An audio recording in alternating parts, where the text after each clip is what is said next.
The Juju chatter's heating up again, and he's worth every bit of it. In a world full of podcasts, he's the undisputed heavyweight champion of hot takes, an Auburn sports homer, master of the book, and message board legend. Get your buttons buttoned and your hats flattened because the Top Button Podcast is about to kick off, and you don't want to miss your courtside seat. Now, here's your host, Charlie 5. Yes, sir. We're back. Happy Tuesday. It's another episode of the Top Button Podcast. I'm your host, Charlie 5, and we're going to talk, surprise, surprise, Juju Lewis. The chatter last night on Twitter and message boards and things started heating up again. Whether it was worth it, whether it's legitimate or not, he's worth every bit of it, and we're going to talk about that today. But let me tell you somebody else who's worth all the chatter, all the hype, and that is your boy Ford Stokes with retirement results presented by Active Wealth. Look, you cannot find a portfolio analysis that would be just absolutely at no cost like you can get from Ford Stokes, carrying a retirement plan all the way out to your 95th birthday. You kidding me? And he does it absolutely free, and he loves Auburn. He's worth all the hype. So check him out at retirementresults.com/plan, not // and you can get that portfolio analysis. He's got all kinds of products that a lot of times other financial advisors don't have access to, and just overall is a great guy. He's worth the hype, worth the chatter. Check him out, Ford Stokes, Active Wealth, and you can find him at retirementresults.com/plan, among many other places, but definitely check him out. Tell him War Eagle. All right, last night, cryptic tweets go out from players sometimes when commitments are close. And Alvin Henderson sent one out last night, and speculation went rampant. It was just a meme of, I think, one of the Barstool characters. I can't think of his name, the little guy holding some money and an Auburn hat, whatever. And then the hourglass, the time's ticking. And then obviously speculation went rampant as far as who it could possibly be. You got some possibility of commits coming up, but obviously anytime something like that comes up, it's got to be Juju. It's got to be Julian Lewis, and that's who most of the fan base will automatically assume you're talking about when they do stuff like this. So I'm starting to see a little bit of a faction of people sort of having Juju fatigue, maybe. And it's like, oh gosh, I would just wish we'd either move on or it would go ahead and happen. This is sort of, it's killing us, or it's basically just, I think it's mostly just impatience and a little bit of fear that it may not happen, or, just, you want it so bad, but you don't want, you want him so bad, but you don't want to like let it out that you want him so bad. So you play this defense mechanism game, but it's worth it. All of this is worth it if you land him in the end. And I think Auburn has positioned themselves really, really well to be there at the end. He has made it very clear that this thing ain't shut down yet. I think it's getting closer and closer every day to getting it shut down. And I like where Auburn sits at this moment. But to go back into him being worth it, okay, I hear people talk about, oh, well, you have Walker White, you have Hank Brown. Do you not have faith in them that they can get it done? I have faith that they can get it done. Why are we putting so much emphasis on Juju Lewis going to get him when you already have these guys? Doesn't that show them that you don't have faith in them? Absolutely not. Absolutely not. It has nothing to do with Walker White. It has nothing to do with your faith in Hank Brown. Do you know what Georgia just signed this year? Georgia just signed Jaden Rashada, a 5-star transfer cornerback, and a top 100 quarterback in the same class. Do you think signing one showed the other that they didn't have any faith in them? What about the quarterbacks they have on the other roster? Do you think it showed them that they don't have any faith in them? I don't really understand that. Like in recruiting, in recruiting, you have to go get the best player you can get every single year. And it's even at a higher premium now with the transfer portal. Because if someone doesn't get on the field right away, or if the right NIL deal under the table gets offered, they can leave. So if you leave a gap, if you lose one of those kids to the portal, that gap gets even wider. So you have to. It breeds competition. It's your rivals. Your rivals. It's a new slate for every recruiting class. You're going to try to get the best player at that position every single year. Should we just not recruit any wide receivers this year? We had the best wide receiver class that we've possibly ever had. Do we not bring in anybody or really target? Should we move on from Caleb Cunningham? Because you got Cam and you got Perry Thompson, you got Malcolm Simmons. Do you just not have any faith in them? You're going to bring in Caleb Cunningham? No. No. You go get the best players you can every year. Alabama, and again, the only reason I'm talking about them is because those are the two toughest folks on your schedule. So if you want to be able to beat them, you don't have to copy them, but you at least, hey, maybe let's take a page out of their book and let's try to get to that level. Alabama has signed a top 100 quarterback for what seems like a decade every single year. They do not take a year off. They will get the best quarterback that they can possibly get every single year, and then let the chips fall where they may. Even last year, they brought in the kid that was committed to Washington. He's the top 100 guy. You had all these other guys that you have committed and on the roster. And you forget about this. They had the number one quarterback in the country committed to Saban. So even stacking up all those quarterbacks, you still were going to bring in the number one quarterback, Julian Sayin. And he obviously transferred. He flipped to Ohio State after Saban left. But the point is, especially at quarterback, you need to take one guy every single year. You pretty much have to take a guy every single year, because more than likely you're going to lose at least one of them. And then again, you breed competition, you push your room, you make your room extremely talented. And then you can just sort of have a little succession plan, where, hey, this guy's going to play a couple of years, this guy's going to play a couple of years. And just that's how you see these teams continue to reload, because they just, when one goes out, the next one steps in, and they're just as good as the one prior. You have to continue to go get the best every single year, even at quarterback. I'll tell you what's going to happen. You're going to sign. If you get Julian Lewis, you know what they're going to do in 2026? They're going to go bring in another quarterback. And you know what they're going to do in 2027? They're going to go bring in another quarterback, the best one that they can get every single year. And if one of them, quarterbacks, if one of them transfers, if one of them turns out to just not be SEC level, you're going to have a little gap there. You can fill with a portal, whatever, but you're going to continue every single year to bring in a quarterback. So you got to get that mindset out of it. Bringing in Julian Lewis means absolutely nothing towards Auburn's faith in Walker White or Hank Brown. Hank Brown's 6'4", 200 plus pounds. Walker White, 6'3", 220 and can run. Okay. They got all the physical tools. They are honestly more physically impressive right now than Juju Lewis. So they have the tools to beat him out. It's not a matter of you feel like you need to have Juju to come in and then be the savior year one. I mean, he is if he does, I think it means he's just incredible, but he's also younger than the typical kid in his class because he reclassified. So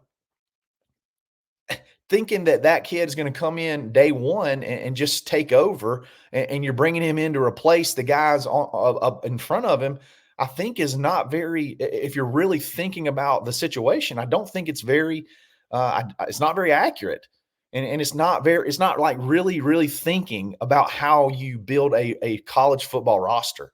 It's just sort of like a reactionary, again, I think it's a defense mechanism. I think it's the Auburn fan defense mechanism.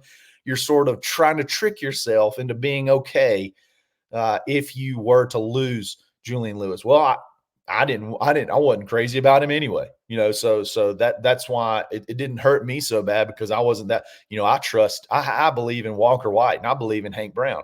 Well, so does everybody else. But you got to bring in the best player every year. Your rivals do it.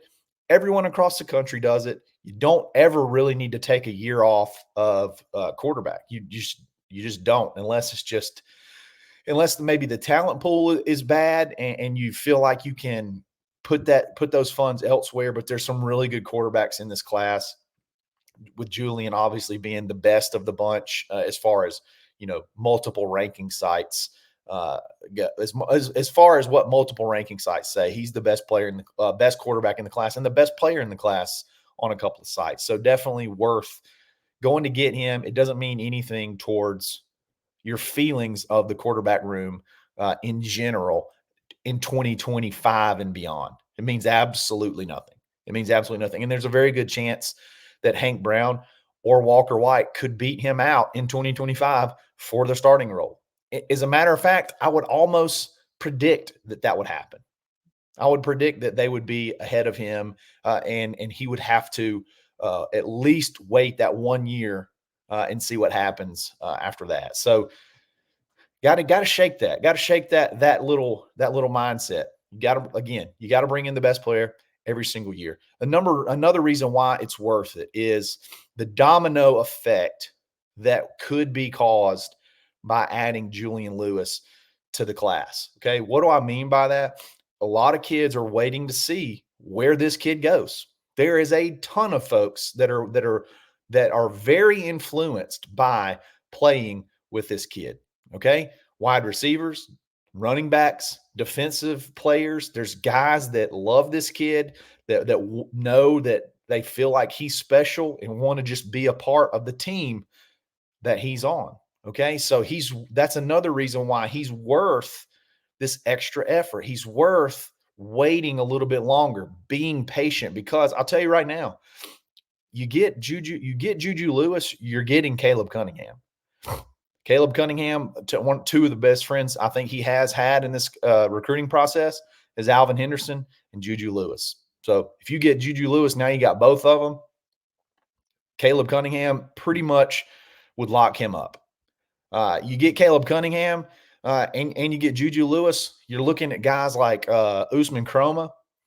It could put you over the edge with a guy like that. Now you have your number one wide receiver on the board. You have your number one running back on the board. You have your number one quarterback on the board. And then, hey, Derek Smith, look what we got now. We have we got a quarterback to throw to you. We got a running back to take the pressure off of you. We got another number one outside guy that can take that part of the field and sort of put the pressure on that part of the field. You get the other side. And then y'all just go have at it. Offensive lineman, you're sitting there battling out with Stanford and Michigan for Andrew Babalola, 5-star tackle. Hey, 5-star tackle. Now I have a franchise quarterback for you to protect. And then obviously, and Andrew, your brothers at Tuskegee, you got the Georgia connect, you got the connection here, not the Georgia connection. You got the connection here. You got the number one quarterback. You got wide receivers. The domino effect that could play into this is massive. It's honestly like almost no matter what his NIL number is, it's almost like a big market. I mean, it's the marketing that comes along with somebody adding a kid like this is absolutely massive. You're talking about big brands that are going to want to get involved with this kid. You're talking about, other players that are going to want to get involved with this kid. I just think he's worth every second that you have of energy that you have to expand or expend, whatever that word is, how much he's worth every drop of energy that you have to put into to get this guy. He's worth it. I mean, players are going to want to play with this kid. Then defensive guy. We haven't even really talked about defensive guys. And then on top of that, Carrollton is loaded. Carrollton is loaded with young guys. I mean, there's 2026 guys that are going to be extremely highly rated. You got Zealous Hicks, who's a 5-star safety. Then you have in 2027, I think there's a couple of wide receivers that are incredible that are on that team. Carrollton in general puts out great talent every single year. It's just the domino effect that could come from this kid is unreal. Okay. I'm not overhyping that. I'm telling you, you get this kid, you're going to see an absolute avalanche of dudes that are going to come after him. They're going to come with him and come right after him as far as joining this class. And you get him in, you could have an explosion at Big Cat Weekend. Your Big Cat Weekend goes through the roof from a reporting standpoint, publicity, everything. What you want out of Big Cat Weekend, it happens if you can get this guy. That's why it's so very much worth it. Another thing I hear, man, you just dedicate so many NIL resources to one player. You're locked in. And what if he doesn't work? What happens if he's not that good, not the number one player? What if he doesn't work and then he transfers? Do you want to put that much risk in a guy like that? Let me tell you why. The answer is absolutely yes. And it's because of what I just listed, the domino effect of the players that will come to play with this kid. I believe he's going to be elite. I believe he's going to be a very great college football quarterback. He's already extremely dominant at a young age at the highest classification of football in the state of Georgia. He's been just destroying competition in the state of Georgia. And Georgia, in my opinion, is maybe top 3 as far as the level of football in the country. I mean, there's some schools out in Texas and some schools out in California that would be tough, but I put Georgia right behind that. Georgia is just absolutely loaded. And if you can dominate at the top level, maybe Florida, those 4, I think, would probably be some of the best, some of the top end talent at the highest classifications. Okay. So he's been dominant there. I think it's going to translate into college football. But let's say he gets hurt, or let's say that, it just doesn't quite work out and he transfers. The domino effect part is what makes that worth it. Okay. And also, if he, heaven forbid, he were to transfer, you don't have to continue to have those resources dedicated to him elsewhere. So that frees up, obviously, that, whatever that number is, to spread out amongst continuing to build the roster. And then it's not like, if you're winning, it's not like everybody else is going to leave and go with him. Okay. You may lose a player or something that may want to go wherever he goes, but once they're here, you feel good about player retention as far as the ones that you want to keep. Okay. So if he were to, it's almost like a no risk scenario. It's really a no risk scenario. You bring in Julian Lewis, other people's price tags go down because they want to play with him. And then if it doesn't work out, heaven forbid, you just move on to the next guy, and you brought in all these dudes, all these big time athletes that are happy being here, and you continue to build. You continue to build. So like it's no risk whatsoever. There's no downside other than if you don't get him. But again, I think this thing's coming to a close, and I think there's still plenty of time to pivot, and there's plenty of time to get someone in the class. It just makes it would just make building, I guess, it would just make this class a lot tougher to get to that top 5 level if you do miss out on a Julian Lewis. So we'll have to see how it shakes out. For some reason, I don't know. I got this feeling that we could be, within, a week or two of having some sort of finality with Julian Lewis. Again, that's not intel. That's just gut feeling based off of, certain things that I've been hearing, and then just knowing the timeline and how everything's got to work out. I think we're winding down, but it's been a fun ride, and it's worth every bit of it. And you want to talk about making a huge statement, go ahead and get this kid. and you'll definitely be turning heads. So I think that's going to be it for today. Let's hang in there. Be tough. It's coming to a close. It's coming to a close. Dead period's tough, man. Dead period. This is where it separates. This is where it separates the men from the boys, is the dead period. So let's see what happens moving forward, Julian Lewis. And I don't know. I got this. I got a good feeling. And if it's ended up wrong, this episode will be live infamy forever.